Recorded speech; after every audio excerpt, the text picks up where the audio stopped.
So thank you so much for taking a few moments this morning to share about your experience um, with working with Kendall. And I'm curious for those who might be tuning in at a later time, would you be open to sharing or starting us off with what your role and scope is, just so we know who it is that we're speaking to today? Sure. I'm Eric Davidson. I'm the Director of Communications for Regency Centers. We're a national and publicly traded real estate investment trust who develops grocery anchored shopping centers across the country. Beautiful. And how did you come into contact with Kendall for the first time? When did you guys start working together, and how did you hear about her? Um, Unbelievably, a year ago, which went fast, but we were dealing with an agency who knew of Kendall, who had done work in our sector and actually worked with a few of our peers that some other professionals in our company knew personally and professionally, spoke very highly of what she brought to the table. And we were able to um, put some training sessions together in order to help our team polish up a bit for a few new publicly facing objectives that we had. Awesome. And I'm curious, when you first heard about her, what were some of the aspects of what she was known to do really well that really stood out to you? Where you're like, I think our team could really use that skill set. Um, Nothing that I really hadn't heard from other places. It was really this talk I had with Kendall and then what I had our team discover with her. Because um, marketing language kind of tends to run together. It all looks the same to me after a while. Everyone Yeah. kind of says they do the same things. And it really comes down to sort of a feel and a comfort level with the individual as opposed to, I would say, their collateral.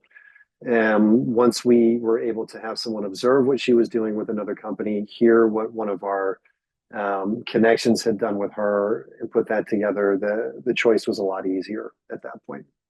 That makes total sense. And I'm curious, what were your goals and aspirations going into the coaching process with her? We really needed a lot of the people who were um, whose goals were requiring a lot more public speaking opportunities to just polish up, speak confidently, but not just speak confidently, but feel more confident going into these opportunities because that translates maybe more obviously than people realize as they're talking. And then not to sound like they're reading, there's like a cadence that goes along with somebody just reading off a sheet of paper or like a note or a slide that I think for those of us who do a lot of talking or public facing tends to sound like nails on a chalkboard after a while. And we just needed it to feel organic, comfortable, and then really just tell the story of what they were doing and how we were doing it honestly um, and transparently. And that Beautiful. works for us.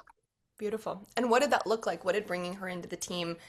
She did one of the speaking, the impact trainings, right?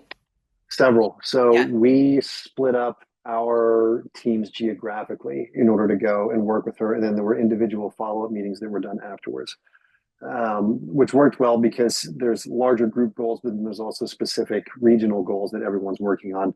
Like someone in the Northeast isn't going to be dealing with the same types of municipalities or communities that somebody down in Texas is going to be dealing with. The projects just look very different. The barriers to entry are varied. So it was nice to get that sort of macro, but then micro attention as a part of it. Amazing. And when she actually went in to work with your groups and your teams regionally, what did that look like? We did it over Zoom. Mhm. We there's no way to get everybody with those schedules together, and Kendall was very flexible in order to put stuff together.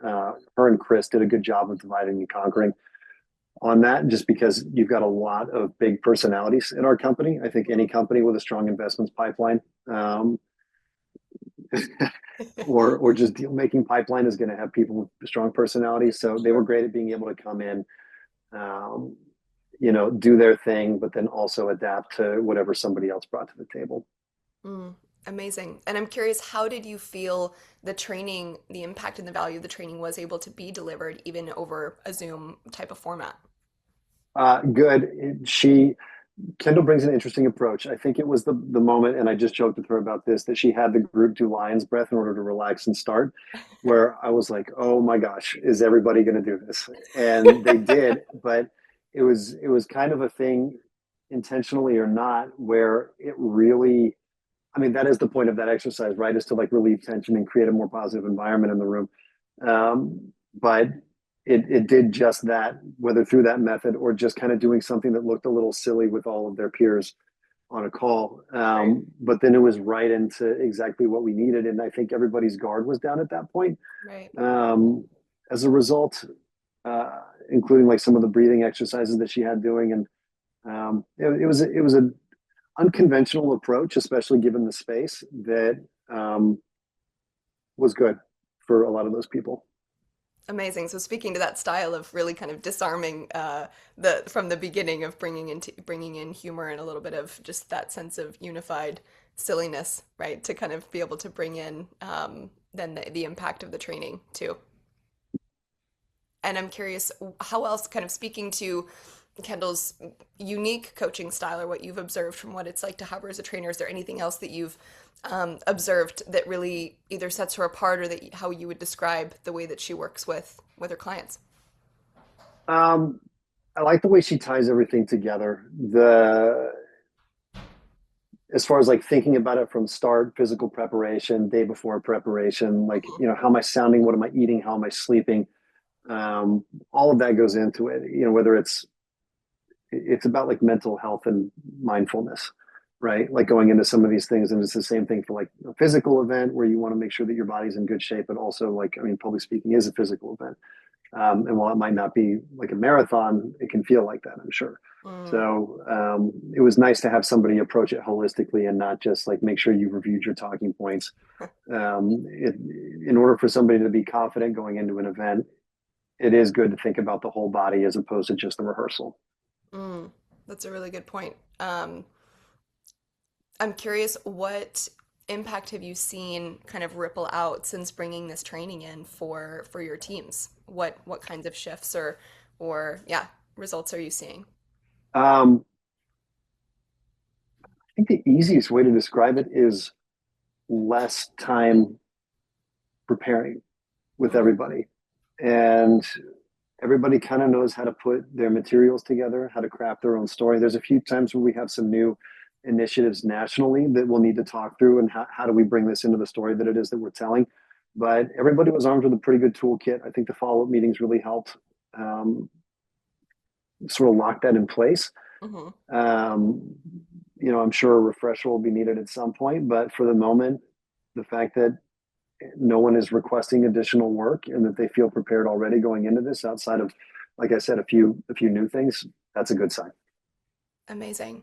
And speaking about this toolkit, what stands out to you as kind of being maybe some of the most valuable tools that you're noticing members of your team using most often from the This training? is going to be a bad answer for this.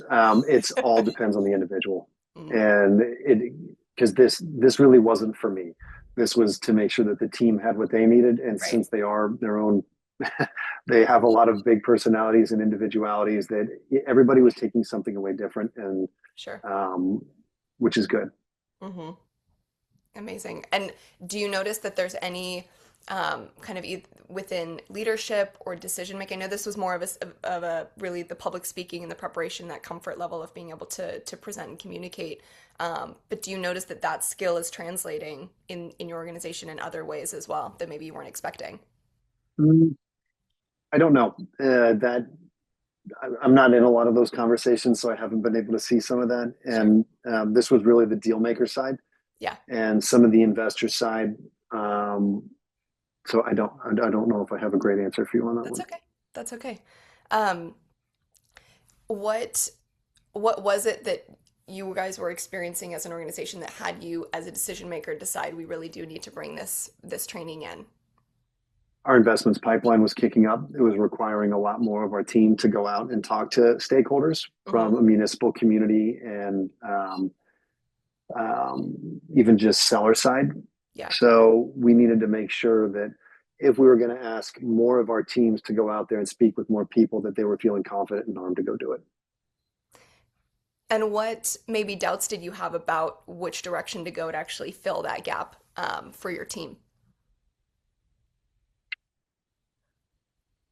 I don't know. I don't know what my doubts were. I don't know if I had any. I think Okay. doubts about Kendall or doubts about the team.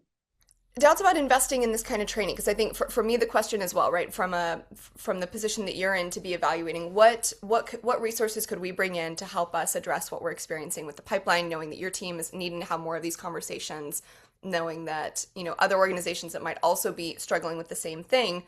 Not everyone's, and when you're in that decision making process of hiring somebody like Kendall to come in, what what concerns did you have, or what things were you really looking for in that person to be able to make that decision? Was it going to be boring, or was it going to be it doesn't sit on either side of the spectrum too much? Is it Mm, going to be a big nothing burger and just marketing language and words, right, or is it going to be so intense that it turns everybody off to it with, like, practiced media training, crisis communications? We don't need them to do that kind of stuff. right. We have other things for that. So, or even just like, sort of role playing, you know, too many stressful situations, worst case scenario kind of things. Like, we Right. want people to be prepared for that, but we have backdrops for that. So it wasn't that. Hmm. It was a good balance of things in between. I kind of wish that we had a little more media focus on certain things, or at least specific examples or cases that we could have practiced through. But time was a little bit of a limiting factor with the size of the group that we had. Yeah. And yeah, I think it depends on the individual as well. Like, some people definitely would need more media training, but that maybe sits on my end. Okay. That's really helpful to kind of see that spectrum as you're looking at, okay, and when I'm hiring somebody in to help train my team, is it going to be a nothing burger and it's just empty marketing language but not really a whole lot of value delivered, or is it way too intense for and over delivering what's actually needed for the sweet spot of what I'm needing to train for? And it sounds like it was yeah, a good sweet spot in the middle, but media training could have in certain cases maybe could be helpful with a little bit more of that focus. Yeah, and that's something that if we do more of it, or we had to do it again, I would maybe try to build in on the front end a little bit more. There was, and like I said, Kendall and Chris were really good. Their individual experience was great. They worked well together, especially balancing the teams. The only part that was a little lumpy was Chris gave an example of a media thing that he was dealing with, where, like, the conclusion and the follow up, it was, at least to me on the call, very unclear as to what the takeaway was supposed to be, or like what the solution was, or even what the Mhm. tactic was.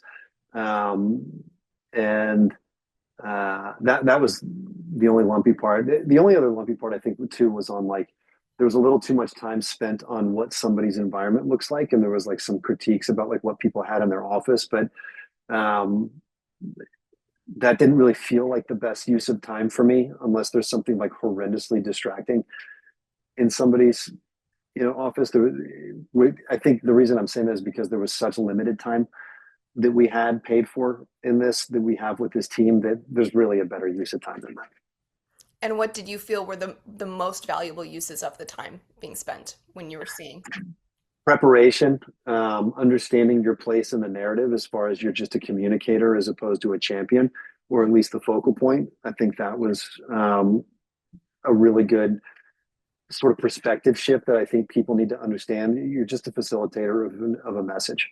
Right. You're not, and being a good facilitator is important, but you are not the message. The message is the message. And that was, and I'm paraphrasing greatly Sure.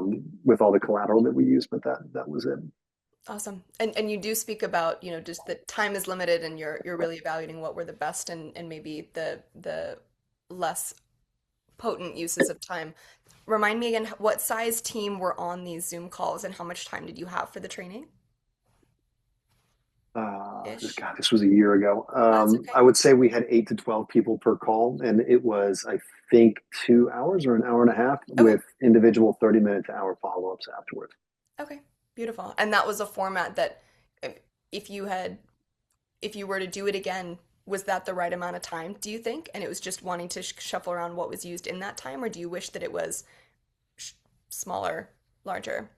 Um, it it worked for what we had. Hmm. Like I said, getting everybody together in person would have been impossible and way too costly. And then getting everybody individually is just a huge time commitment and very hard to organize, Right. especially when we're looking at, like, macro practices that everybody needs. versus individual needs.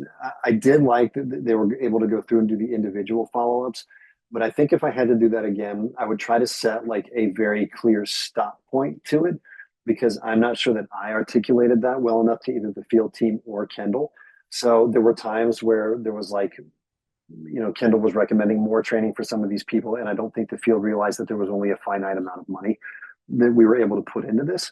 Hmm. So I think there was a little bit of long tails on some of these things that I wish I maybe set expectations to crop a little sooner, but that was the Hmm. only hiccup. Okay, beautiful.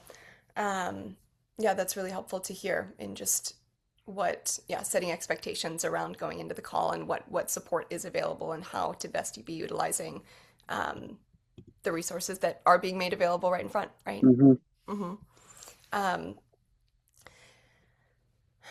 is there anything else that you feel inspired to share or reflect on as far as what the journey of working with Kendall or bringing this kind of coaching into your organization has brought about? I would say last year was a very important year for helping upper management and executives understand the importance of messaging um, across a variety of audiences to our overall business objectives and not only being seen, but being seen the right way. Mm, Uh, Kendall's work, um, I know for a fact and heard back directly that it made people feel more confident and sort of get over a few of their own hurdles that they were able to then move forward on where they may have gotten stuck before. hmm. And so that I think the timing on that was important. Um, yeah, just grateful we got the opportunity. Amazing. And what would you say to somebody who's maybe considering bringing Kendall in for this kind of work with their teams, but isn't quite sure yet? I would definitely say uh, Kendall's very flexible um, and knows how to work with a variety of different people as well as goals. Just make sure that your goals are very known to you ahead of time. Hmm. And Kendall and Chris can easily craft whatever it is that they're doing in order to fit whatever shape box that you've got at your company. Amazing. And maybe just to complete, what feels like the result that you're most proud of having brought about through this kind of training for your team? Um, More confident teams and less work on my end. I don't know if that's what you're looking for. Love it. It's like sum up the Yeah. value of the coaching experience, right? More confidence, Mm-hmm. less work for you. Mm-hmm. Amazing. Well, thank you so much. Thank you for taking your time for reflecting on this and for your thoughtful answers, Eric. I really appreciate it. Yeah, you're welcome. Looking forward to seeing how this comes out. Awesome.